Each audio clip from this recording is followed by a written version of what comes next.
isang lalaking nasa katanghaliang gulang, na dating itinuturing ang karne bilang pangunahing pagkain at alak bilang tubig, ay palihim na kumain ng granola mix na may mga butil sa loob ng isang buwan. Nang madiskubre ito ng kanyang asawa, agad siyang bumili ng 10 bag. Ngayon, pareho na silang kumakain nito araw-araw.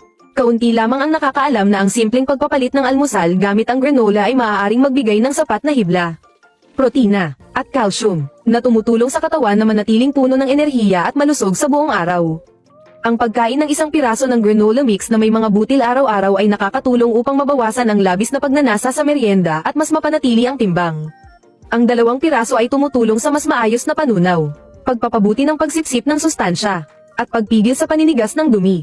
Ngunit kung kakain ka ng 3 piraso bawat araw, ang iyong balat ay magiging mas makinis at mas bata. Salamat sa mga mani na mayaman sa vitamin E at antioxidants.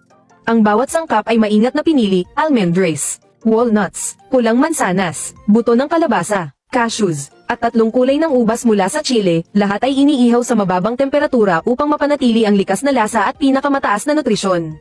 Sa bawat 5 kilo ng sariwang sangkap, tanging 500 gramo ng malutong at masarap na granola ang nalilikha. Isang masustansyang merienda, walang refined sugar at walang preservatives. Habang dumarating ang katanghaliang gulang, kahit ayaw mo pa, mas mainam na simulan ng alagaan ng iyong kalusugan.